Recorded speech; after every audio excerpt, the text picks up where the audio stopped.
বনি ইসরায়েলের 3 লোক সফরে বেরিয়েছে, মরুভূমির সফর, মাঝখানে তুফান। কই যাবে, কই বাঁচবে, দৌড়াদৌড়ি শুরু। দৌড়াতে দৌড়াতে এক পাহাড়ের গুহার ভেতরে আশ্রয় নিয়েছে। গুহা চিনেন তো? পাহাড়ের গুহা। আশ্রয় নেওয়ার সাথে সাথেই বৃষ্টির পানির ঝাপটায় পাহাড়ের উপর থেকে বিশাল এক পাথর খণ্ড এসে পাহাড়ের গুহার মুখটা বন্ধ করে দিয়েছে। বন্ধ, অন্ধকার। এরা পড়ছে বিপদে। হায় হায়, বাঁচার জন্য ঢুকলাম, এখন দিই মরণ। ঢুকছিল কি জন্য? এখন মরণ।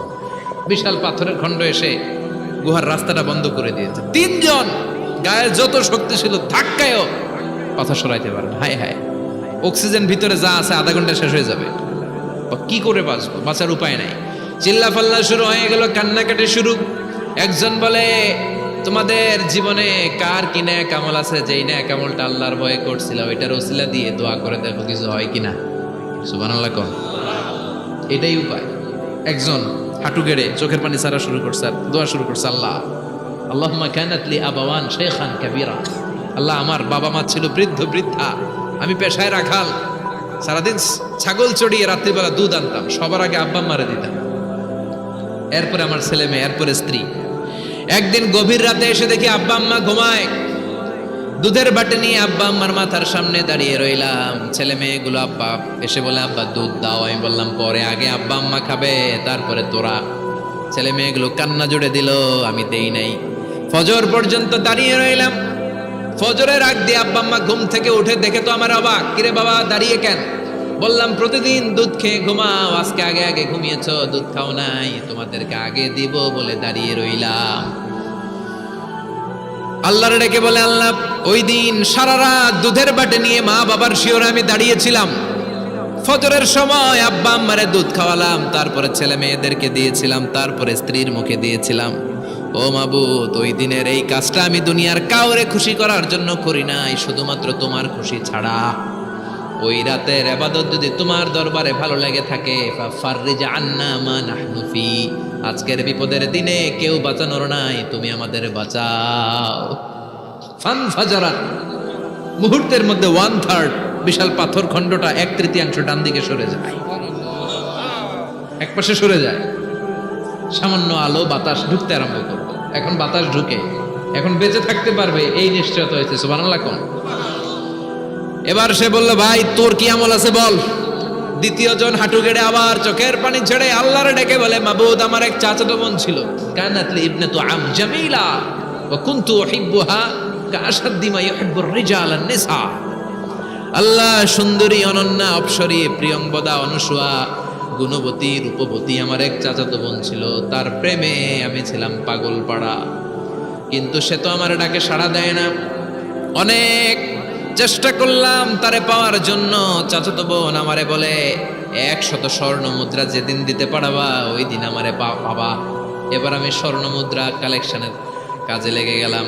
বছরের পর বছর চেষ্টা করে 100 স্বর্ণ মুদ্রা যেদিন পেলাম ওই দিন চাচাতো বোনের কাছে গেলাম, যে তার হাতে স্বর্ণ মুদ্রা দিলাম, বললাম চলো এবার আমরা অপকর্ম করি। স্বর্ণ মুদ্রা পেয়ে সেও খুশি, আমিও খুশি। সে পাইছে স্বর্ণ, আমি পাইছি তারে। গোপন একটা রুমের ভেতরে ঢুকলাম, দুজনে জামা কাপড় খুলে ফেললাম, নেকেড হয়ে পাপ কাজ শুরু করব। ইন দা মিন টাইম আমার চাচাতো বোন আমারে বলে, ও আমার চাচাতো ভাই, আমারে তুই, আমার সতীত্ব তুই নষ্ট করে দিস না, ইত্তাকিল্লাহ, আমার সম্ভ্রম তুই শেষ করে দিস না, ইত্তাকিল্লাহ, আল্লাহরে ভয় কর। আল্লাহ, ওই মুহূর্তে ফিরে আসা কঠিন কঠিন, কিন্তু ইত্তাকিল্লাহ, আল্লাহরে ভয় করে। এই শব্দটা যখন শুনলাম আমার ভিতরটা কেঁপে উঠেছে। আমি মুহূর্তে তোমার ভয়ে জামা পড়ে ওই রুম থেকে চিৎকার মেরে বেরিয়ে গিয়েছি। আল্লাহ, সেদিন আমি পাপ কাজ করি নাই, সেদিন আমি মনের খায়েশ মিটাই নাই, তোমার ভয়ে সেদিন আমি দৌড়ে পালিয়েছি। ওই দিনের ইবাদতটা, আমলটা যদি তোমার কাছে ভালো লেগে থাকে, ফাফাররিজ আন্না ফিমা নাহনু ফি, আজকে যেই বিপদে আছি তুমি বাঁচাও। বলার সাথে সাথে 2/3 2/3 পাথরের খণ্ডটা আরো ডান দিকে সরে যায়। সুবহানাল্লাহ পড়েন। এবার আরো বড় ফাঁকা হয়েছে। এবার তারা বেরোতে চেষ্টা করলো, দেখে মাথা বেরোয়, শরীর বেরোয় না, হাত বেরোয়, পিঠ বেরোয় না, পা বের হয়, দেহ বেরোয় না, আরো ছুটতে হবে। এবার বাকি আছে কয়জন? একজন। সে দোয়া করতে শুরু করলো, আল্লাহ ইস্তাজারতু উজারাক, আমি ব্যবসায়ী ছিলাম, অনেক শ্রমিক ভাড়া করে একদিন একটা কাজ করালাম, সব শ্রমিকের টাকা দিয়ে দিলাম। এক শ্রমিক টাকা না নিয়ে ভাগলপুর কই যে গেছে নিজেও জানি না, ওর টাকা আমার কাছে রয়ে গেল। এই শ্রমিককে আর টাকাটা বুঝাই দিতে পারি নাই। এই টাকা দিয়ে আমি কয়েকটা ছাগল কিনলাম, এই ছাগলগুলো বাচ্চা দিল, ওগুলো বাচ্চা দিল, ওগুলো বাচ্চা দিল, দিতে দিতে বিশাল ছাগলের ডেয়ারি ফার্ম করে ফেললাম তার ওই টাকা দিয়ে। এক যুগ 12 বছর পরে সে এসে বলে আমার টাকা ফিরায় দাও। আমি বললাম এই যে ছাগলের ডেয়ারি ফার্ম পুরোটাই তোমার। সে বলে আতাস্তা জি মিন্নি, আমার সাথে ঠাট্টা করো? আমি পাই সামান্য কয়টা টাকা, এক যুগ আগে যে টাকা পাইতাম ওইটা দিলেই চলবে। আমি বললাম ও শ্রমিক, তোমার টাকা দিয়ে আমি ছাগল কিনে ব্যবসা করেছি, ছাগল বাচ্চা দিয়েছে, বাড়তে বাড়তে বাড়তে বাড়তে আজকের বিশাল এই ডেয়ারি ফার্ম। এই ডেয়ারি ফার্মের মালিক আমি নই, তুমি নিয়ে যাও। বলার সাথে সাথে শ্রমিক আনন্দে নাচতে নাচতে ডেয়ারি ফার্ম নিয়ে যায়। ও আল্লাহ, ওই দিন যদি সে যতটুকু টাকা পাওনা ছিল অতটুকু দিলেই সে খুশি হয়ে যেত। শুধু তোমার খুশির জন্য পুরো ডেয়ারি ফার্ম আমি তারে দিয়ে দিয়েছিলাম। আল্লাহু আকবার। আল্লাহ, আজকের এই বিপদের দিনে আমার সেদিনের আমলটা যদি তোমার কাছে ভালো লাগে তুমি বাঁচাও। বলতে দেরি, মুহূর্তের মধ্যে বিশাল প্রকাণ্ড পাথর খণ্ডটা অন্যদিকে দৌড়ে চলে যায়। পাহাড়ের গুহা ওপেন, পাথর খণ্ড নাই। আল্লাহর শুকরিয়ার তাকবীর দিতে দিতে 3 জন বের হয়ে যায়। সুবহানাল্লাহ পড়েন। সহিহ বুখারীর বর্ণনা, সহিহ হাদিস। নিজের এমন কোন নেক আমল যদি থাকে যে আমলটা শুধু আল্লাহর জন্য করেছিলাম, ওই নেক আমলের ওসিলা দিয়ে দোয়া করলে দোয়া কবুল করবে কে? করতে রাজি আছেন তো? এরকম অনেক শুনবেন ক্যান্সারে আক্রান্ত, দুরারোগ্য ব্যাধি, বাংলাদেশের চিকিৎসা শেষ, ইন্ডিয়া গেছে, কয় বাঁচবো 3 মাস। কয় মাস? এরপরে 7 বছর বাইসেছে। কেমনে বাঁচল? কেমনে? দোয়া। দোয়ার পাওয়ার আছে না নাই? তবে দোয়াটা দোয়ার মতো হতে হবে। সিনসিয়ার দোয়া ইজ লাইক এ মিসাইল। একনিষ্ঠ দোয়া এটা মিসাইলের মতো। মিসাইল হামলা করলে ইঞ্চি ইঞ্চি যেখানে মিসাইল বোমাটা পড়ার কথা ঠিক ওখানে পড়বে। ড্রোন হামলা করলে ঠিক ওখানে, ব্যালিস্টিক ক্ষেপণাস্ত্র নিক্ষেপ করলে লক্ষ্য বস্তু যেমনি ভিত করে, তেমনি দোয়ার মতো দোয়া করলে মুহূর্তেই দোয়া কবুল হয়ে যায়। আমরা দোয়ার মতো দোয়া করতে জানি না, কেমন করে দোয়া করতে হয় আমাদের জানা নাই, এজন্য দোয়াও কবুল হয় না। চিল্লা এখন ঠিক কিনা?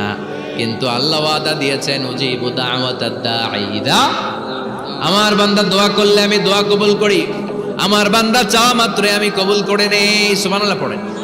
যত দোয়া আপনি করেছেন সব কবুল, সব, all of your duas are accepted, সব কবুল হয়েছে আল্লাহর কসম। অনেকে বলবে হুজুর এটা আবার কি কইলেন, এতক্ষণ তো ভালোই কইতেছিলেন, সব দোয়া আবার কবুল হয় কেমনে? আমি তো জীবনে কত কিছু চাইলাম, কত কিছুই তো পাই নাই। আছে না এরকম?